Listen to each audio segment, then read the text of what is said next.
Okay guys, I'd like to request that you get comfortable because I'm about to throw a lot of science at you. I mean a lot of science. I came up with this theory almost out of nowhere.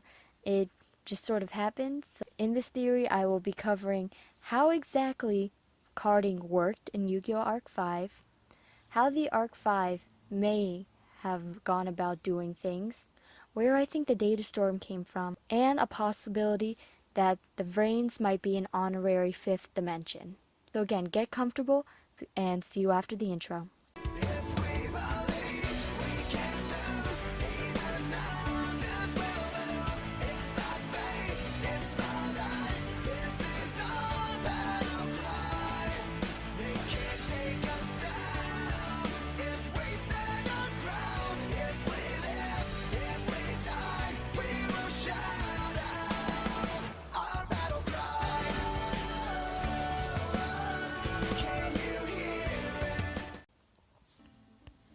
So I was in the beginning stages of making a 5 things I want to see from Kusanagi video when I decided that I was going to make some joke or reference about how we needed a 5th dimension now that we have Link as a new summoning method. I was searching up images to go with this reference when I got to that highly debated image that we have from Arc 5. I'll put it up right now. In it we see the 4 U-boys who are the 4 counterparts of Zark. But behind Yuri in the fusion dimension, we see another cloud forming. There's been a lot of speculation on what this cloud might be. Could it be another dimension, or is it just Arc 5 doing its weird random thing? Nothing has ever been confirmed, so nobody really knows. Now, what I propose is that this cloud is a pre-planned Easter egg to Yu-Gi-Oh! VRains. I'm not even going to try and support that theory because it looks like an Easter egg. But if it's not an Easter egg, it might be a direct correlation to link VRains and Arc 5. I'm basing all of this off one image, some far-fetched ideas, my knowledge of unproven theories, my knowledge of proven theories, and some knowledge on big data, so bear with me. At the end of Yu-Gi-Oh! Arc 5, we can all agree that not a lot of things got adequately explained, especially about the Arc 5 itself. 5 was stationed in the fusion dimension where Akaba Leo held his headquarters and trained students to become dual soldiers. He wanted to use the Arc 5 to reunite the 4 pieces of his daughter Rei, and in doing so also reunite the 4 dimensions. To do this, he needed the life energies of thousands of carded duelists and regular civilians. Now, let's think about what happens when you card someone. Obviously, you're not simply turning that person into a card then wiping their body out of existence, because then you would just have a piece of cardboard, and what can that do? Nothing. So for Alcabelio's plan to work, you would have had that person trapped inside the card. Their soul, their being, their energy, and I'll even go a step further and say their existence. All of that is trapped into one tiny little trading card. Now I prompt you to think about what makes up a human being. Physical traits, eye color, skin, hair, the curve of your eyes, the length of your arms, the arch of your foot. Mental traits, reactions, emotions, preferences, history, everything from schoolwork from 2 minutes ago to the first thing you laid eyes upon when you were born. Even forgotten memories are still memories. And then there are things no one notices. You have your heart beating at any given minute, your blood moving, the wind rushing down your throat, how fast it moves, how many seconds it takes, and how many times you blink. Everything is quantitative, yet impossible to quantify because there's always something else to measure. There's always more data. Even in one human being, there's always something more. Yet, they were able to capture all of that infinite amount of data into a single Yu-Gi-Oh! Trading card. Let's throw some more science out there.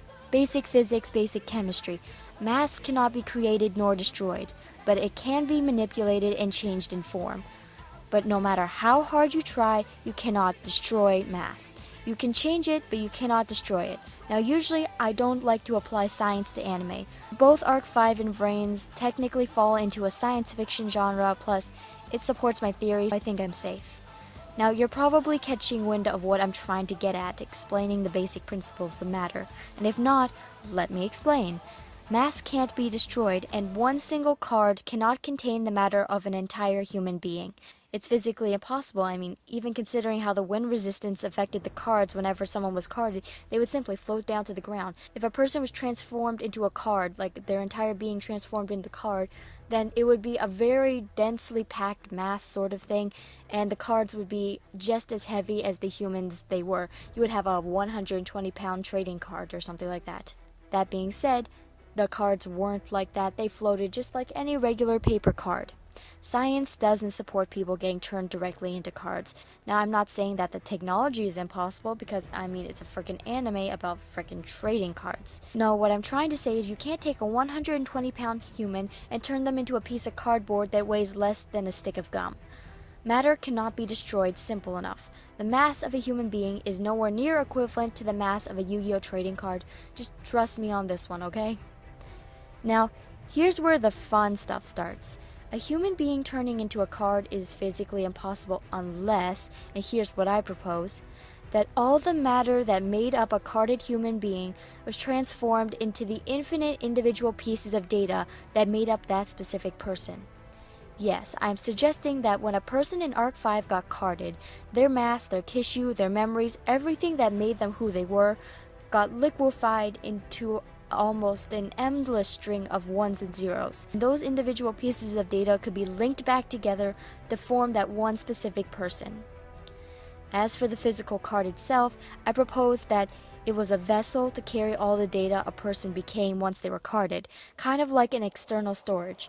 A Yu-Gi-Oh! Flash drive which carried a human inside, if that makes any sense. But Maya, you just said that matter can't be destroyed. If you turn someone into data, doesn't that mean their matter is destroyed?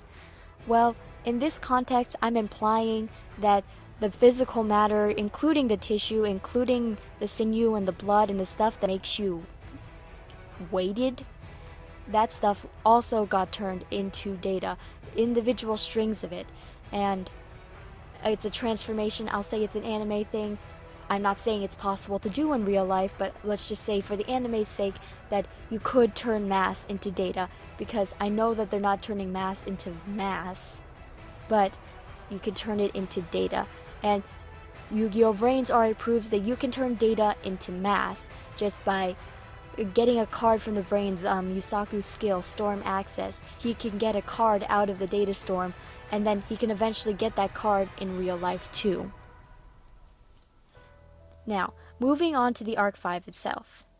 Now, for argument's sake, let's just say that the raw data from carded humans creates energy, and that's how the Arc 5 works. How would it return all the carded people once the energy had been depleted? Let's just say that the energy was from the initial human itself, because, humans create energy. Anything that produces heat creates energy. Movement creates energy. Maybe not creates energy, more like transfers it, waves it around, moves it around. Anyway, if the Arc 5 used the energy of carded people, you wouldn't be able to use the same energy to uncard said people. Energy is another one of those things that cannot be created or destroyed, but it's also easily lost to the environment and is hard to harness.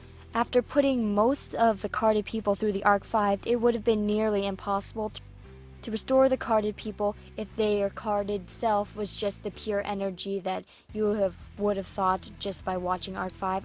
When I first started watching Arc 5, I just assumed that you trapped their soul inside the card and then you used their energy to run the Arc 5. And if it was just their energy, then you would kind of have a problem once that energy was used up. It would have been near impossible to restore carded people unless, of course, you still have the original matter and data within the cards, more like the matter that was transformed into data like I'm suggesting. So I'm also proposing was that the Arc 5 was a massive data collector and filter, collecting, analyzing, utilizing, and maybe even storing. In fact, I'm thinking that it definitely stored all the data that came with the thousands of carded people. Now I bring back the picture. Behind the fusion dimension where Yuri is located, there is a purple cloud storm thing that closely resembles the data storm from VRains. So what I'm trying to say is that the Arc 5 took in the infinite times 1,000 times 2,000 times 10,000, however many people were carded, amounts of data. It was so much for the Arc 5, because remember each person was an infinity within themselves, that the archive itself ran out of storage and the data needed someplace else to go. I know it's kind of stupid when you think about it, but again, every person is an infinite amount of data within themselves, and carding a person, in my theory, would produce an infinite amount of links, an infinite amount of little pieces just within one person. And then you carded not just one person, you carded basically the entire Xyz dimension, and then people in training exercises, a lot of people were carded. So in theory, the Arc-V had so much data within it that it needed some other place to go. So it created a cloud outside of the fusion dimension, that cloud that we see in the picture right there that closely resembles the data storm. Get it, the carding light, the dimension light, the data storm light, it's all different forms of the same thing, which I propose is data. Data of humans, data of everything else, of cards, of links, of individual pieces. In that cloud floated all the individual pieces of data. Now, in theory, could be collected to form the individual people that they could have made, or they could be linked, all those little pieces of data could be linked together to create something completely new. Now, for this theory to work, I'm also proposing that the Arc-V copied the data when all the cards were sent into it. When it read the data, it sort of copied pieces of it, or maybe all of it, into the back of its mechanism or whatever, because the carded people were still able to be returned to their dimensions, to their homes, to their bodies. So that's what I'm proposing, that it took a collection, and when all the cards went into the Arc-V, their data was read and then stored. That's how the data cloud, how the data storm was created, because all that data needed somewhere else to go, and there was so much of it that it created a storm that no one could control, Remember, despite how important the number 4 was, 4 summoning methods, 4 dimensions, 4 U-boys, 4 bracelet girls, the Arc-V is still called the Arc-V, not Arc-4, Arc-V. Now, I know there was talk about Alcapolio wanting to create a 5th dimension. I remember seeing some subs about it somewhere, but remember, it didn't actually happen. The world split back into 4 dimensions anyway. Or was it? I think is a tip of the hat to the data storm that the Arc-V created, and the eventual quote-unquote 5th dimension that storm would inhabit, otherwise known as the VRains. So the last thing I'm proposing is that the VRains, the virtual reality in Yu-Gi-Oh! VRains, is a 5th dimension. The Arc-V created a tangible data storm, and that data storm was eventually ushered into the virtual reality system that we have in Yu-Gi-Oh! VRains, and that's where the VRains is now. The VRains holds in the data storm, but the data storm, I think, can be tangible. We saw it in Yu-Gi-Oh! VRains when Revolver, he came out into the real world riding his dragon, and Yusaku and Revolver, they were in the same frame together for a split second in the real world. We know that the VRains and the data storm are really closely connected, but we also know that the VRains and the real world can also be tangibly connected in one way or another. So that's my theory. Whew, made it. Pulled an all-nighter doing this one, and it's my first official theory video. So, am I onto something, or did I just have way too much coffee today? Or yesterday, I suppose. Tell me your thoughts, and see you in the next upload. Mya out.